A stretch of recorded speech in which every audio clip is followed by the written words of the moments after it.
a very singular name because there are only two things in life we call singular, the God and the mother. And I thought, Sachin, we have a right to call you singular. I think when we looked at 50 years of my pediatric practice, I realized that we need to get to parents to tell them how they can keep their children fit and possibly avoid a disease.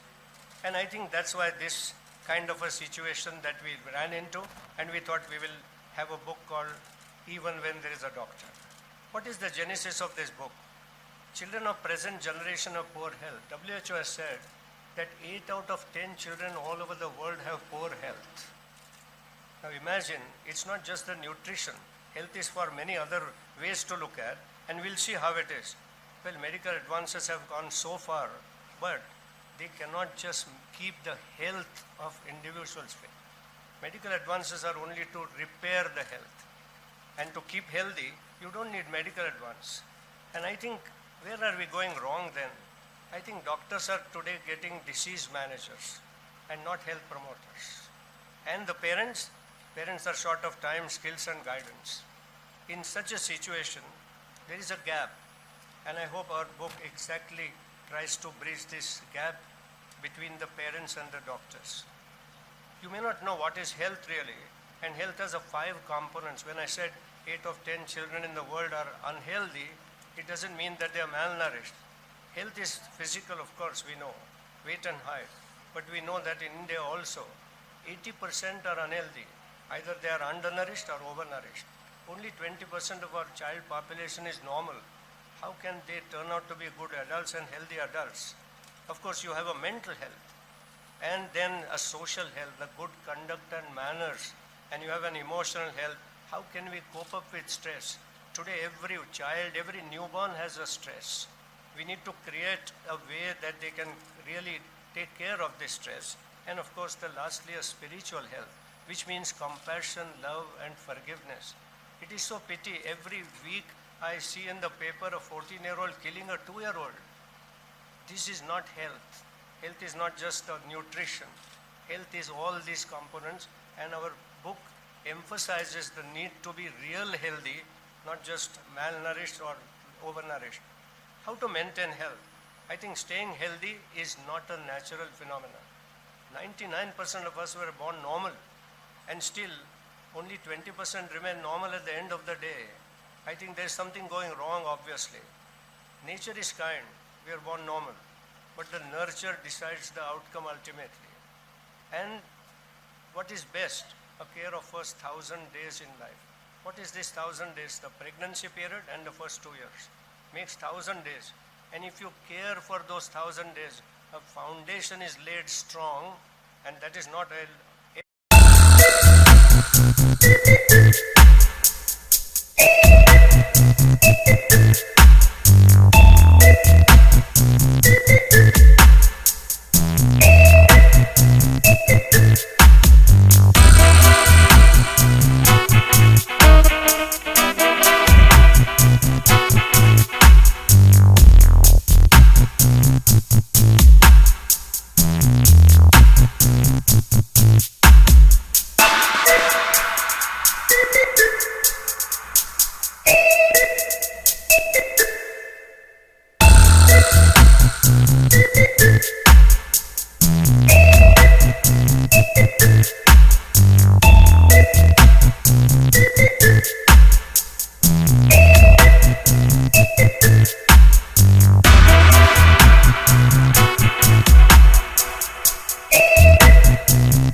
play T20 here. Ambedkar sir played test match. Then I thought Anjali would play a quick one-day game, and then tailenders usually walk in and do their bits and pieces. Since my role has changed, first of all, I'm so happy to be here, sir, because you know all the good things that I've heard about you from Anjali. It gives me immense pleasure and honor to be here. Congratulations to Dr. Chokhani and Dr. Krishnan also. One thing is to have knowledge, but I think it is extremely important to impart that knowledge. This book, I'm sure, is going to guide all of us. It's never too late to change, and it's never too late to get better. With UNICEF having been their ambassador for a while, I know about early learnings, how critical the first 1,000 days are in every child's life. And to give you my personal examples, I was a naughty child, difficult to manage. I can see some children here. Masti karni chahiye. It's good to be naughty, but also important to respect elders, and that people keep talking about an individual's nature. Now, what is nature? I feel nature is all about what the parents, grandparents, your elder brother, elder sister, everyone, all your relatives inculcate you. And that becomes your nature. I was extremely lucky to have a balanced family. My father, who was always extremely calm, balanced, never got angry, never got agitated. In fact, I wonder even now, looking at all the tricks that I was up to, how did he keep his patience? And so did my mother.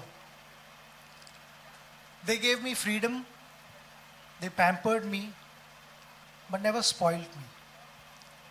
When situation demanded to be firm, they were firm, and the right words were chosen. He never shouted at me, but just the tone, the language, I could understand. Even when I was literally 3-4 year old, I knew exactly, I'm not supposed to do this. So with children, after becoming a father, I understood that you need to be patient. Sometimes on the field, you tend to lose patience. You play some rash shot, but here you have to be careful. As far as parenting is concerned, I wouldn't want to take any credit at all. Person right behind me, I would like to give her all the credit, and more so because we both were doing well in our careers. And when you clearly know that you have a promising future, exceptional future ahead, and that is when an individual decides to take a back seat. It takes a lot of courage. I've openly thanked her on a number of occasions. I would want to thank her in front of the medical fraternity also for everything that she's done. And above all, bringing up Sara and Arjun so beautifully. With my career, when I started playing cricket and started traveling, it happened quite early. I must have been literally 13 or so. And that is when I had to go to Indore for a month to attend a national camp. And those were the days without mobiles, internet, and all these fancy gadgets were not available. So only, local phone call, whatever, and that's it. And if you were to communicate with your family, you had to write letters. My parents gave me a lot of freedom at that time. They had that confidence in me. And my father had his own way of communicating whatever he had to me in a subtle way, where I still remember I was going for a month and I was standing with my parents. And my mother, obviously being mother, was worried. She said, no, please eat this, do that. And my father was telling her, you don't understand. He's the sharpest and cleverest amongst all of us.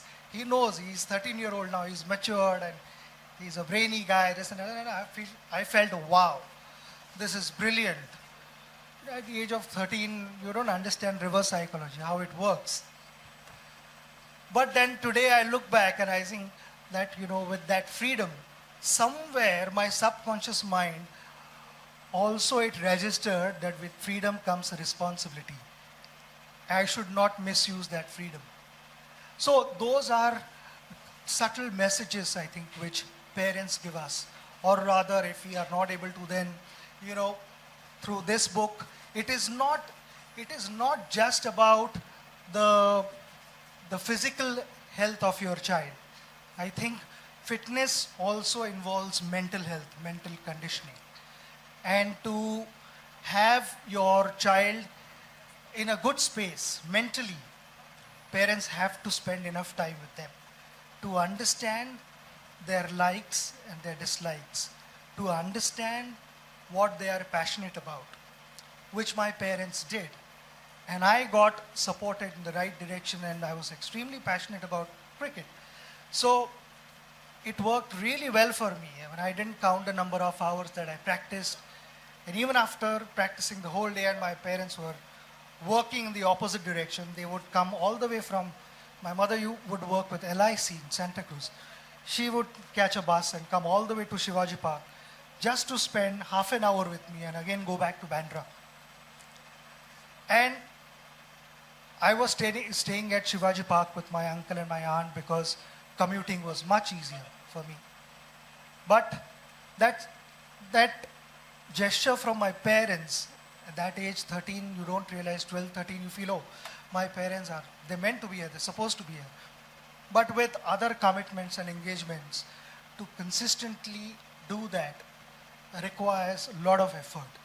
And in those days, obviously, didn't have fancy cars, so, buses and trains were the only way of, the safest way we felt to travel, and commuting was not so easy.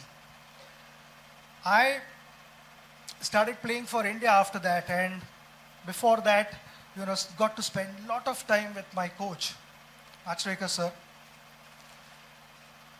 Coaches, gurus, I would say are like our parents because we end up spending so much time with them. We learn so many things from them. Sir was strict at times, extremely strict I would say, and also caring and loving. So though sir didn't say well played to me ever, I knew कि आज शाम को अगर sir has taken me to have Bhelpuri or Pani Puri, sir is happy.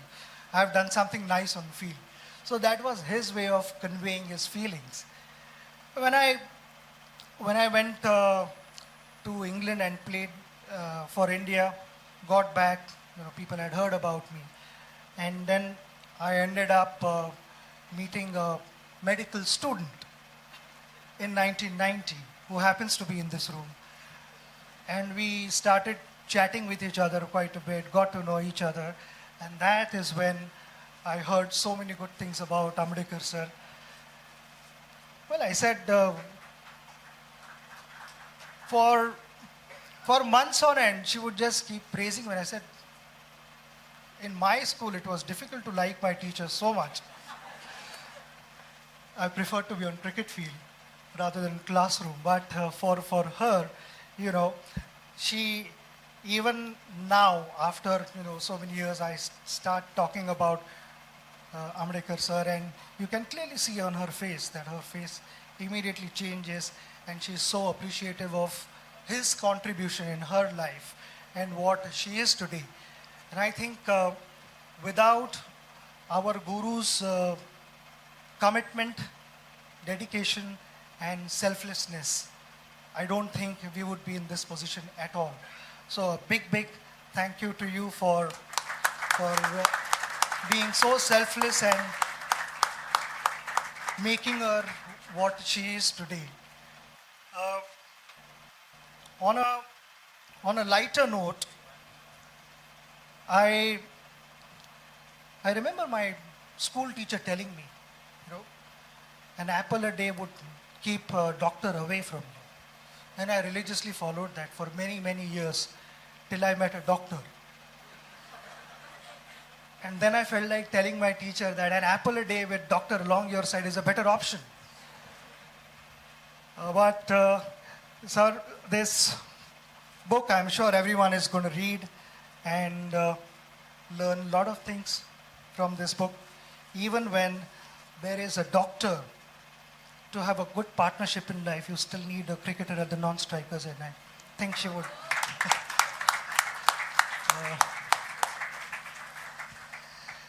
No, I'm sure there are a lot of things to learn from this book, and more so when you meet Ambedkar sir. Thank you so very much once again, and I wish you all the very best for this, and continue to do what you have done for so many years and inspire us, all of us. Thank you. Not comfortable talking in front of people, and that too to speak after Dr. Ambedkar and after Sachin, who speaks so effortlessly, it makes it even more difficult for me. Sachin has just mentioned Dr. Ambedkar was my teacher. He still is my teacher. In fact, after this, we're going to Sion Hospital to attend a class. Sir, just want to take a minute to thank you for everything that you've done for me, and I think every other pediatrician who's gone through colleges in Bombay. I mean, really, we would be nothing without you and your team. So, thank you very much. And I think, sir, today you've called me here as a pediatrician and as a parent, and not just because I am Sachin's wife, probably. Anyway, what I wanted to say is actually anything that you get today in life, whether it's a simple, like a portable charger for your phone or the fanciest car that you might buy, it comes with a manual, an instruction manual, and it tells you what to do. But the greatest gift or the greatest blessing in life that you can get, which is a child, comes with nothing. And for most of us, especially first-time parents, you really don't know what to do with your baby. You know, some years ago, people lived in joint families. You had your mother or you had your mother-in-law who would tell you what to do. But today, most people really don't know what to do.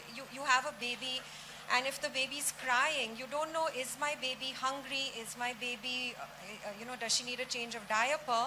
Or is it the sign of some serious underlying disease?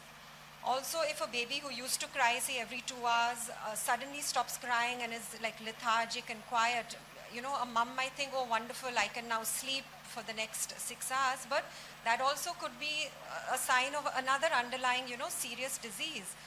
So for most parents, you're completely lost. And I think now, finally, with this book, this is the manual, the guide that we've all been looking for, because it's so nicely, explained in 2 parts.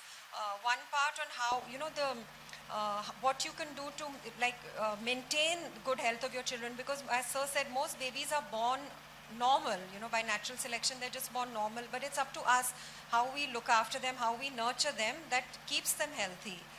And with, parents today working and being busy, and also the unhealthy lifestyles that we lead, we're not really contributing to that. So I think the book helps us to identify some simple problems and how to deal with them, and also how to, try and maintain the health of your child. And as Sir said, if we go to the doctor less with little problems which can be managed at home, it gives them more time to really focus on, more serious illnesses. So I think everyone is should be really happy that, finally such a book has come out, and I encourage everyone to read it and probably apply what is written. So thank you, Sir, and the other 2 authors as well. And Sir, thank you very much for inviting me here and for asking me to speak.